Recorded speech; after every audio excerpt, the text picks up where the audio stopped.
আচ্ছা, এক মিনিট। আজকে শুক্রবারে আপনাদের কি ছিল? ক্লাস ছিল কলেজে কোনো? কি ছিল এটা? প্রাইভেট ছিল। কোন স্যারে পড়াইলো এটা? নাম কি? স্যারের নাম কি একটু বলেন। ফরিদপুরের সদরপুর সরকারি কলেজে একাডেমিক ভবনের একাধিক কক্ষ দখল করে টিচার্স কোয়ার্টার বানিয়ে বসবাস করছেন কয়েকজন শিক্ষক। অভিযোগ উঠেছে, শ্রেণীকক্ষ ব্যবহার করে তারা ব্যক্তিগত কোচিং বাণিজ্য করছেন।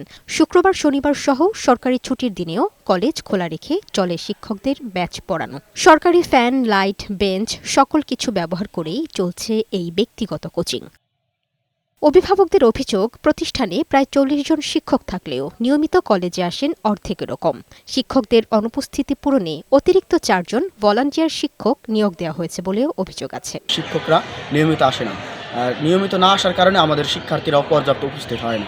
সরকারে দিতেছে, তাদের বাসা ভাড়াও দিতেছে, তারপর তারা এই আমাদের প্রশাসনিক ভবনে থাকতেছে, তারপর আমাদের ছাত্র সংসদ ভবনে থাকতেছে।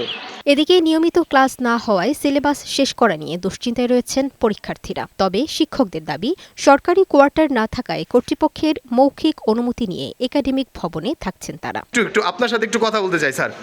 স্যার, আপনি এইভাবে যদি পালান স্যার, এটা জাতির জন্য কিন্তু লজ্জা স্যার। আপনি একজন শিক্ষক হয়ে স্যার এইভাবে পালাতে পারেন না স্যার। আমাদের কথার উত্তর দিয়ে যান স্যার।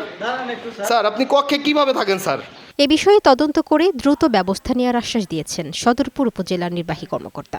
সদরপুর সরকারি কলেজের যে দুটি বিষয়ে অভিযোগ এসেছে আমি অবগত হলাম। আমি যেহেতু এখানে নতুন এসেছি, আমি বিষয়টা খোঁজ খবর নিয়ে আইনানুগ যে ব্যবস্থা নেওয়া যায় অবশ্যই সেই ব্যবস্থা নেওয়া হবে।